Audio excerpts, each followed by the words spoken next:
Catholic international স্কুলের পক্ষ থেকে প্রথম বক্তা নোমান।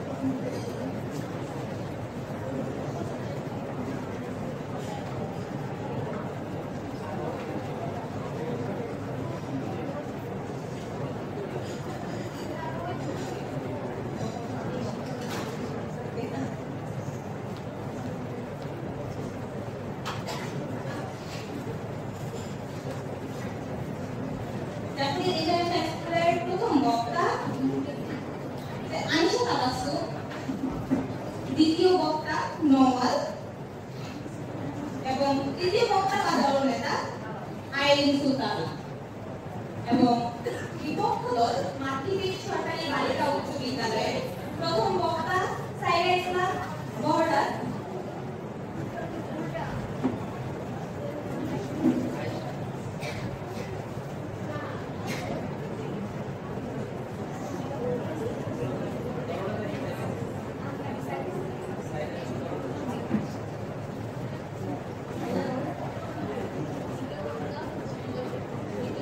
আপনারা যারা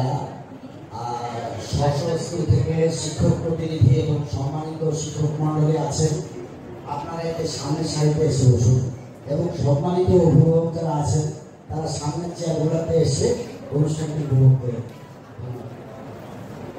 শিক্ষক মন্ডলীকে অনুরোধ করবো আপনারা সামনের আসনগুলোতে বসে আমাদেরকে কৃতজ্ঞ করবেন। মাতৃবীর সরকারি বালিকা উচ্চ বিদ্যালয় বিপক্ষ দল প্রথম বক্তা তাসনিম সুফাতা, দ্বিতীয় বক্তা আয়েশা আলী এবং তৃতীয় বক্তা বা দল প্রধান সাইরা ইসলাম বহরদার।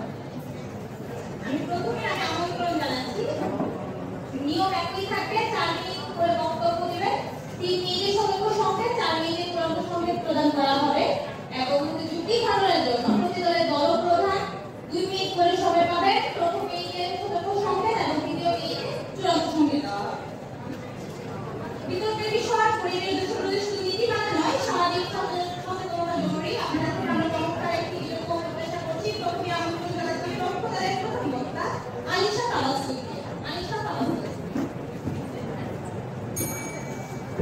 বিতর্ক মানে যুক্তি, বিজ্ঞান মুক্তি। বিএফএফ সরকার 11তম জাতীয় বিজ্ঞান বিতর্ক উৎসব 2025। বিতর্ক চলছে, যারা দেখছেন ও শুনছেন শ্রোতাপক্ষ বিচারমণ্ডলীর মাননীয় মডারেটর সবাইকে আমার পক্ষ থেকে শুভেচ্ছা। আজকের বিতর্কের বিষয় হচ্ছে পরিবেশ দূষণ রোধে শুধু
নিশ্চিত করে।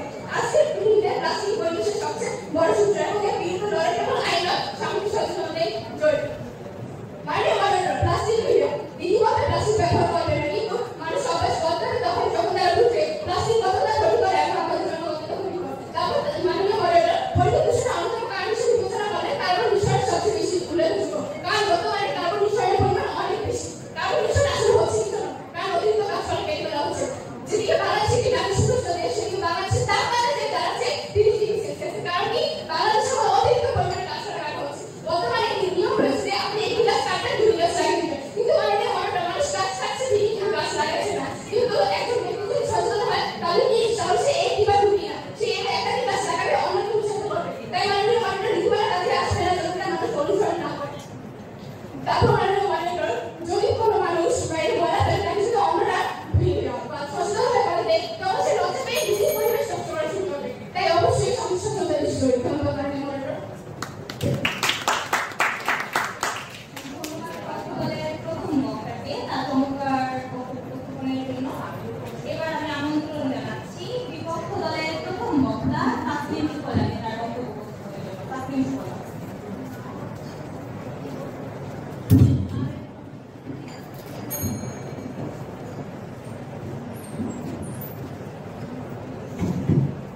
প্রথম বক্তা তাসনিম শিপকাকে তার চমৎকার বক্তব্যের জন্য।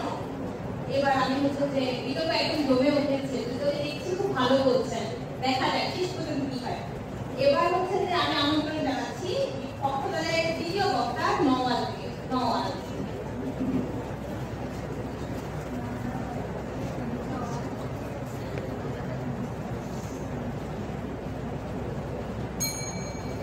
যখন আমরা দেখি বাংলাদেশের প্রেক্ষাপটে কর্ণফুলী নদীর নিচে 13 ফিটের জায়গায় 21 ফিট বজ্র জমা হয়েছে, যখন আমরা দেখি প্রশান্ত মহাসাগরের নিচে 1 লক্ষ বজ্র পদার্থ জমা হয়েছে, যখন বিশ্বের শীর্ষস্থানীয় একটি পত্রিকায় শিরোনাম আসে যে আমাদের দেশের কক্সবাজার এবং সেন্ট মার্টিনে প্লাস্টিক আজ সয়লাভ হয়ে যাচ্ছে, এবং আমরা একই সাথে দেখি নানা ধরনের নীতিমালা বারবার প্রণয়ন হচ্ছে, কিন্তু পরিবেশ দূষণ রোধ সম্ভব হচ্ছে না। ঠিক সেই প্রেক্ষাপটে দাঁড়িয়ে বলছি পরিবেশ দূষণ রোধে নীতিমালা নয়, সামাজিক সচেতনতা বেশি জরুরি। ধন্যবাদ মাননীয় মডারেটর, আমাকে এই মঞ্চে বলার সুযোগ প্রদানের জন্য। বিতর্ক চলছে, বিতর্কের প্রস্তাবিত বিষয় পরিবেশ দূষণ রোধে নীতিমালা নয়, বরং সামাজিক সচেতনতা জরুরি। পক্ষে বলছি মাননীয় মডারেটর, পরিবেশ দূষণ শুধুমাত্র একটি মাত্র কারণে কিংবা একটি মাত্র মাধ্যমের মাধ্যমে হয় না। পরিবেশ দূষণের প্রধান মাধ্যমগুলো হচ্ছে প্লাস্টিক ও পলিথিনের ব্যবহার, শিল্প কলকারখানা থেকে বজ্র, রাসায়নিক পদার্থ থেকে মাটি দূষণ, পানি দূষণ ইত্যাদি। আর এই সবগুলো দূষণের প্রধান উৎস আমাদের ব্যক্তিগত এবং সামাজিক অভ্যাসের কারণে। আমাদের দৈনন্দিন জীবনে আমরা নানা ধরনের কাজের মাধ্যমে এই দূষণগুলো করে থাকি। আমরা যদি এই দূষণগুলো কমাতে চাই তাহলে অবশ্যই পরিবেশ দূষণ প্রয়োজন, কারণ পরিবেশ দূষণের একটি বড় অংশ আমাদের নিজস্ব অভ্যাস এবং সামাজিক আচরণ থেকে আসে। মানুষ যদি পরিবেশের গুরুত্ব বোঝে, সদস্যভাবে পরিবেশ বান্ধব গাছে উদ্যুক্ত হয়। মাননীয় মডারেটর, সচেতনতা আইন বা নিয়মের উপর নির্ভর করে না। সচেতনতা আইন থাকলেও সচেতনতা ছাড়া এটি কখনোই কার্যকর হবে না, কিন্তু বাস্তবে সেই নীতিমালা প্রয়োগ তখনই হবে যখন সচেতনতা কাজ হবে। উদাহরণস্বরূপ বলা যায়, বাংলাদেশে সরকার 2002 সালে পলিথিন নিষিদ্ধ ঘোষণা করে পরিবেশ সংরক্ষণ আইন অনুযায়ী। মাননীয় মডারেটর, আজ 2025 সাল, 23 বছরে সেই প্রণয়নকৃত আইনটি আজও বাস্তবায়িত হচ্ছে না। যদি হতো, আজ বাজারে আজ আমরা বিভিন্ন জায়গায় কলকারখানায় বারবার এই পলিথিন উৎপাদন দেখতে পাই, কিন্তু যদি 2002 সালে সেটি প্রণয়ন হতো তাহলে আজকে আমরা পলিথিন দেখতে পেতাম না। বর্তমানে পৃথিবীর 1,40,00,000 পলিথিন শুধু ঢাকায় ব্যবহৃত হচ্ছে। এই কেমন নীতিমালা প্রণয়ন করা হয়েছে যে আজও পলিথিনের মিশ্রণ কমাতে পারছে না। মাননীয় মডারেটর, এছাড়া 2002 সাল এবং 2008 সালেও কিন্তু বিভিন্ন পলিথিন বা প্রোপাইলিন প্যাকেজের মাধ্যমে অনুমোদন ব্যবহার করে নিষিদ্ধ নীতিমালা প্রণয়ন করা হচ্ছে, কিন্তু তারা ফলাফল ক্রমে শূন্য পাচ্ছে, কারণ নিজেদের মধ্যে সচেতনতা নেই। কিন্তু মাননীয় মডারেটর, আমরা যদি চাই সচেতনতার মাধ্যমে অনেকাংশে আইন কমিয়ে আনতে পারবো। মাননীয় মডারেটর, ভয় নয়, উপলব্ধি স্থায়ী পরিবর্তন আনে। আইন মানুষকে ভয় দেখায়, কিন্তু ভয় সাময়িক সচেতনতা আনে, দীর্ঘমেয়াদী নয়। আইন হলো ভয়ের কারণে সাময়িক পরিবর্তন, সচেতনতা হলো উপলব্ধি থেকে পরিবর্তন। মাননীয় মডারেটর, আইন প্রয়োগ করলে সাময়িক পরিবর্তন আসবে, কিন্তু ভবিষ্যৎ প্রজন্মের জন্য যে টেকসই পরিবেশ নিশ্চিত করতে হবে তার জন্য একমাত্র সচেতনতাই জরুরি। পরিবেশ দূষণের প্রধান উৎসগুলোর মধ্যে যেগুলো একটু আগে বলে গেলাম, কলকারখানার বজ্রগুলো। মাননীয় মডারেটর, বাংলাদেশের পরিবেশ সংরক্ষণ আইন অনুযায়ী 1995 সালে এই আইনের সংরক্ষণ বিধিবিধান অনুসরণ করা হয়েছে।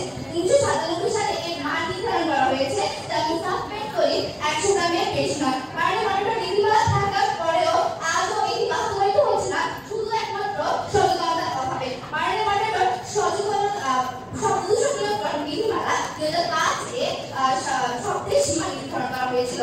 ব্যস্ত সড়কে শব্দের সীমা 75 ডেসিবেল করা হয়েছিল। 2017 সালে বাংলাদেশে হাইড্রোলিক হর্নের ব্যবহার নিষিদ্ধ করা হয়েছিল, কিন্তু আজও আমরা দেখতে পাচ্ছি রাস্তায় হাইড্রোলিক হর্নের কথা। কিন্তু এত নীতিমালা, এত আইন থাকার পরেও মানুষের সচেতনতার অভাবের কারণে এই জিনিসগুলো বাস্তবায়িত হচ্ছে না। হ্যাঁ, আমরা ভাবছি যে নীতিমালা দরকার।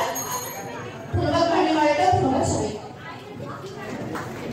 ধন্যবাদ পক্ষদলের দ্বিতীয় বক্তা নওয়াজকে তার চমৎকার বক্তব্যের জন্য। এবার আমরা আমন্ত্রণ জানাবো বিপক্ষ দলের দ্বিতীয় বক্তা আয়েশা লিকে।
সুলতানা তার বক্তব্য প্রদানের জন্য আইন মাননীয় মডারেটর, আজকে মঞ্চামুখী কিছু বলার সুযোগ প্রদানের জন্য।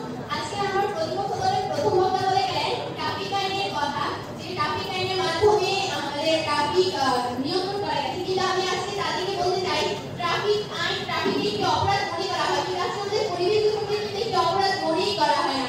যখন আপনি একটি অপরাধ হিসেবে পরিবেশ দূষণকে দেখবেন না, তখন আসলে তার প্রতিরোধ কিভাবে করবেন? যদি আপনি পরিবেশ দূষণকে অপরাধ মনেই করা হতো, তখন আজকে আমাদের সামনে কিন্তু এই যে সবার সাথে প্লাস্টিকের বোতলগুলো থাকতো না। আজকে 2002 সালে প্লাস্টিক নিয়ন্ত্রণের আইন জারি করা হয়েছে, তারপরে এখন কেন একজন মানুষ মোবাইল ফোন দিয়ে হাতে নিয়ে একজন পুলিশকে ফোন দিয়ে বলছে না এখানে আইন ভঙ্গ হচ্ছে? এখানে আজকে সবার সামনে কিন্তু প্লাস্টিকের বোতল আছে। এগুলো কিন্তু আমাদের আইনের বা নীতিমালার ভিতরেই ছিল। তারপর যদি আজকে আমরা বলি, আজকে বাংলাদেশের মতো জনবহুল একটি দেশের কথা যখন আসবো, তখন দুটি বিল্ডিংয়ের মাঝখানে যখন একটি নর্দমা যায়, সেখানে যখন আপনি প্লাস্টিক ফেলছেন, সেখানে যখন আপনি বর্জ্য পদার্থ ফেলছেন, তখন কোনো পুলিশ দাঁড়িয়ে নিয়ে আপনাকে বলা যাবে সেখানে এখানে আইন ভঙ্গ হচ্ছে। কিন্তু যখন আপনার মধ্যে সচেতনতা থাকতো, তখন আপনি সচেতন হলেন, তখনই আপনি নিজের মুখ থেকে বলতেন যে এখানে আমার প্লাস্টিককে ফেলা উচিত নয়। মাননীয় লক্ষ্য করুন, আজকে আমরা কেন বলছি যে আমাদের পরিবেশ দূষণ প্রতিরোধে নীতিমালার তুলনায় সামাজিক সচেতনতা বেশি জরুরি। আজকে আমরা যখন সামাজিকভাবে সচেতন হবো, একজন ব্যক্তি যখন সচেতন হয়, তখন সে সমাজকে সচেতন করতে পারে, তখন সে রাষ্ট্রপতিকে সচেতন হতে পারে। কারণ আপনার সচেতনতা আসে একদম উপলব্ধি থেকে, নিজের ভেতর থেকে। অর্থাৎ আমরা যে পরিবেশ দূষণ রোধ করবো, এক্ষেত্রে নীতিমালা অবশ্যই প্রয়োজন, কিন্তু সর্বাধিক গুরুত্ব যেটি পাবে সেটি হচ্ছে সামাজিক সচেতনতা। তারপর কালো ধোঁয়া নির্গমনের রাস্তাতে কালো ধোঁয়া নির্গমনের গাড়িগুলো রয়েছে, সেগুলো সম্পর্কে এই পর্যন্ত অনেক আইন জারি করা হয়েছে, কিন্তু তারপরও কেন রাস্তায় সেই কালো ধোঁয়া নির্গমনের গাড়িগুলো চলছে? এর উত্তর একটাই, মানুষের সচেতনতার অভাব। অর্থাৎ মানুষের মধ্যে সেই সচেতনতা এখনো জাগেনি। যদি সচেতনতা মানুষের থাকতো, তাহলে যে ব্যক্তি সেই কালো ধোঁয়া নির্গত হওয়া গাড়িটি রাস্তায় বের করতো, সে কিন্তু নিজের থেকেই সেই গাড়িটি আর চালাতো না, কারণ এটি পরিবেশের ক্ষতি করে। তারপর আজকে আমার প্রতিপক্ষ দল শাস্তির কথা বলে গেল যে তারা বাধ্য হবে আইনের কারণে। কিন্তু লক্ষ্য করুন, যখন একজন মা তার সন্তানকে ভালোবেসে একটি চিপসের প্যাকেট কিনে দেয়, তখন আপনি সেই মায়ের উপর কোনো শাস্তি প্রয়োগ করুন যে সেই শাস্তির বাধ্য হবেন যে আপনাকে এই প্লাস্টিক দূষণ। যদি আপনি সেই মাকে জানাতেন, প্রতিপক্ষ লক্ষ্য করে আপনি যদি সেই মাকে জানাতেন যে প্লাস্টিক আপনার পরিবেশের জন্য কতটা ক্ষতিকর, সেই মাকে যদি সেটি বুঝতো, তাহলে কিন্তু সে এটি থেকে বাঁচতে পারতো। তারপর যদি আজকে আপনারা বিভিন্ন নীতিমালার প্রণয়নের কথা বলে গেলেন, আজকে আপনার আইনের সীমাবদ্ধতা, নীতিমালার সীমাবদ্ধতা কেন আছে? আজকে আপনারা সীমাবদ্ধতা কেন এগুলো প্রতিরোধ করতে পারছেন না? অবশ্যই এর উত্তর হবে একটি বিভিন্ন সামাজিক সচেতনতা। আমাদের সামাজিক সচেতনতা যখন থাকবে, তখনই কিন্তু আমরা এই আইন বা নীতিমালা বাস্তবায়ন রূপ দিতে পারবো। লক্ষ্য করুন, বর্তমানে প্রতি বছর আন্তর্জাতিক পর্যায়ে একটি জলবায়ু সম্মেলন হয়, জলবায়ু বিষয়ক সম্মেলন, যেখানে বলা হয় সচেতন হন, পরিবেশ রক্ষা করুন। সেখানে কিন্তু বলা হয় না নীতিমালা মানুষ নীতিমালা প্রণয়ন করুন এবং পরিবেশ রক্ষা করুন। অবশ্যই সচেতনতা করতে এই আন্তর্জাতিক পর্যায়ে এই কথাটি বলা হয়। আজকে আপনারা বিভিন্ন ধরনের নীতিমালা লিখে গেলেন, আপনাদের বক্তা বিভিন্ন ধরনের নীতিমালা লিখে গেলেন, কিন্তু আজকে লক্ষ্য করে আমরা কিন্তু নীতিমালাকে বাতিল ঘোষণা করি। নীতিমালা প্রয়োজন, অবশ্যই দুটির সাহায্যে আমরা আজকে পরিবেশ দূষণ রোধ করবো, কিন্তু নীতিমালার যে অধিক থেকে গুরুত্বপূর্ণ সেটি হচ্ছে আমাদের সামাজিক সচেতনতা। অর্থাৎ যখন সামাজিক সচেতনতা থাকবে, তখন ব্যক্তি সচেতন হবে, তখন ব্যক্তি নীতিমালা মানতে আগ্রহী হবে। কিন্তু যখন তার মধ্যে সচেতনতা থাকবে না, তখন যত নীতিমালা যত আইনে আসুক, সে কিন্তু সেটি মানতে উদ্যুক্ত হবে না। অর্থাৎ আমাদের সরকারকে আমরা যেটি দেখতে পাচ্ছি, সেটি হচ্ছে আমাদের পরিবেশ দূষণ রোধে অবশ্যই সামাজিক সচেতনতা অধিক জরুরি। সামাজিক সচেতনতা যখন আসবে, তখনই ব্যক্তি নীতিমালা মানবে, তখনই ব্যক্তির পুরোপুরিভাবে আজকে সামাজিক পরিবেশ দূষণ একটি ছোটখাটো সমস্যা রয়েছে, এটির মাধ্যমে আমরা প্রতিরোধ করবো।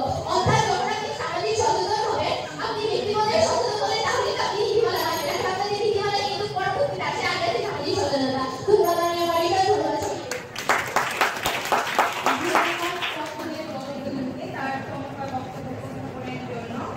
এবার আমি মূল পর্বের শেষ বক্তা বিপক্ষ দলের দলপ্রধান সাইরা ইসলাম মহোদয়াকে তার বক্তব্য উপস্থাপনের জন্য আমন্ত্রণ জানাচ্ছি। সাইরা ইসলাম মহোদয়া।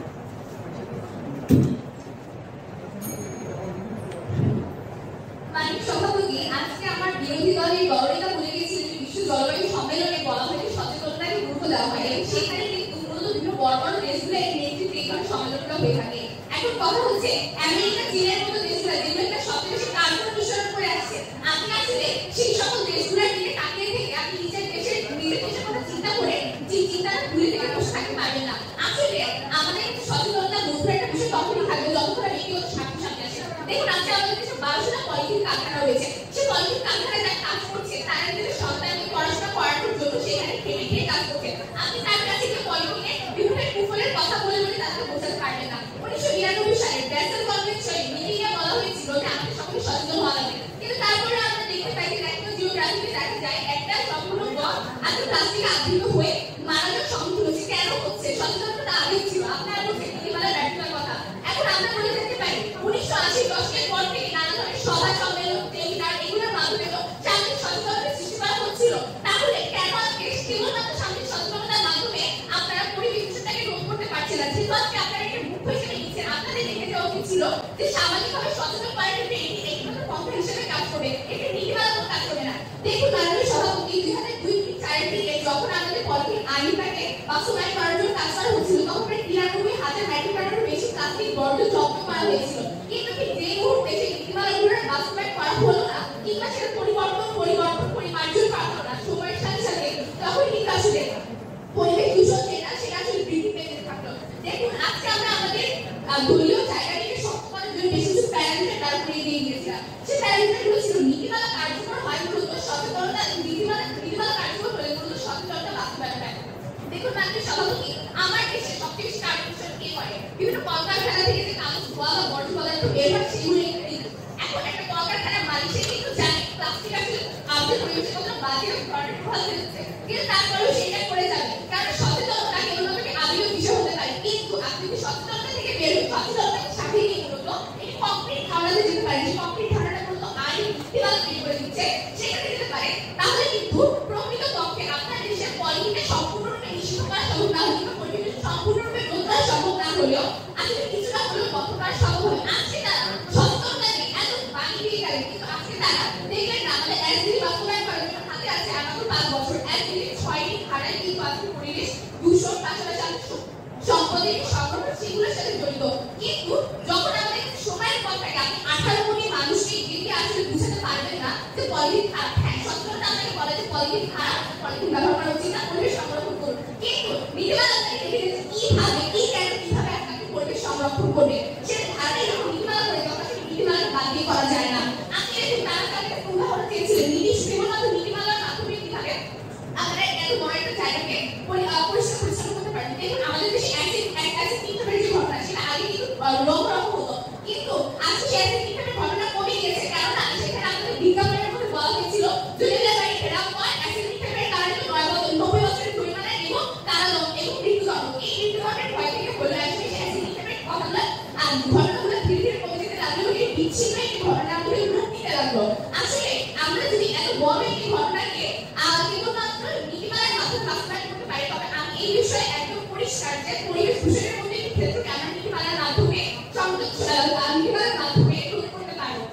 দেখুন আজকে আমরা প্রত্যেকটা মানুষের পিছনে পিছনে পুলিশে ইনফরমার লাগাবো না, তারা আজকে আমাদের আইনে নীতিমালার ক্ষেত্রে ব্যর্থতা লিখে দিয়ে গেলেন। এই ব্যর্থতাগুলোর কারণে পরিবেশ দূষণ হচ্ছে। তাহলে আজকে আমরা কেন সেই ব্যর্থতাগুলোকে নিরাময় না করে কেবলমাত্র সচেতনতার দিকে তাকিয়ে আছে?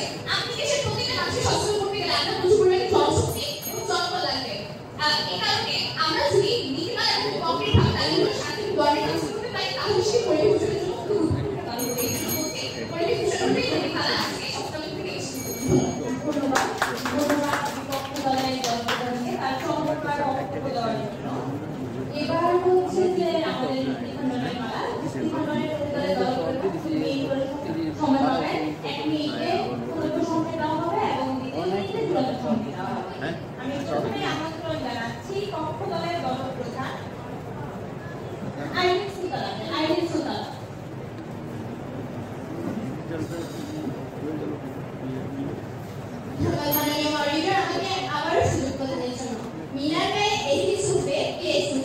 আজকে কিন্তু আমাদের এই মিনা আজকের এই বক্তব্যের বা বিতর্কের বাহিরের বিষয়। আজকে মিনার ব্যাংকে এসিসুতে এই এসিডের সম্পর্কটি কিন্তু আছে। এসিডকে আমি একটু আগে বলে গেছি এসিড একটা অপরাধ যেটা বাংলাদেশের সবাই বুঝে, দেশের প্রতিটি নাগরিক বুঝে যে এসিড একটি অপরাধ। তাই সেটিকে আপনারা যে নিরাময় কথা বলে গেছেন সেই বাড়ি থেকে পরিবেশকে প্রয়োজনীয় অপরাধ মনে করে প্রতিপক্ষ। তারপর আমরা যদি বলি যে আপনাদের বিজ্ঞাপনের মাধ্যমে দেখতে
পলিথিন ব্যবহার করাকে কেউ অপরাধ হিসেবে মানে না। কেন মানে না? অপরাধ হিসেবে মানে না কেন? এই কঠোর দণ্ড কিংবা শাস্তির এখনো কোনো ধরনের নীতিমালা করা হয়নি। এই যে নীতিমালা, যে আমি সেই 2002 সালে নীতিমালার উপর পড়ে আছি, এটা যে সময়ের সাথে সাথে পরিবর্তন পরিমার্জন করা প্রয়োজন, সেটা করা হয়নি। অর্থাৎ আপনারা বারবার নীতিমালার ব্যর্থতার কারণে যে পরিবেশ দূষণ হচ্ছে সেটা বলে যাচ্ছেন। আজকে তারা কেবলমাত্র বলে যাচ্ছে নীতিমালার বাস্তবায়ন হবে জনসচেতনতার মাধ্যমে। আপনার নীতিমালা ছাড়া কিভাবে মানুষকে সচেতন করতে পারবেন? এটা এখানে একটা বড় বিষয় হয়ে দাঁড়াচ্ছে। এই জন্য আমরা বলছি নীতিমালা সচেতনতা উভয়ের সাথে নিয়ে যদি আমরা নীতিমালাকে পথ নির্দেশক হিসেবে রাখি, তাহলে পরিবেশ দূষণ রোধ করা সত্যিকার অর্থে সম্ভব হবে। দেখুন, আপনারা হচ্ছে যে খুবই কনফিডেন্টলি বলতে পারতেছেন যে আমাদের দেশে হচ্ছে নীতিমালা কিভাবে বাস্তবায়ন করা হচ্ছে না। এখন দেখুন, একদিকে লক্ষ্যমাত্রা বাস্তবায়নের জন্য আমাদের হাতে শুধু 5 বছর সময় আছে। আমরা সেই 5 বছরের মধ্যে মানুষের দাঁড়িয়ে দাঁড়িয়ে কি আসলে তাদেরকে বলতে পারবেন না যে পলিথিন ব্যবহার করা বন্ধ করো, পরিবেশ দূষণ করা বন্ধ করো। কিন্তু আপনি যদি নীতিমালার মাধ্যমে এবং আইনের কঠোর প্রয়োগের মাধ্যমে তাদেরকে করতে বাধ্য করেন, তবে কোনো না কোনো সময় পরিবেশ দূষণ করা সম্ভব হবে। আমরা বর্তমানে একটি ধনতান্ত্রিক অর্থনীতিতে বসবাস করছি, যেখানে কিনা সরকার ব্যক্তিগত স্বার্থ সামনে আসছে।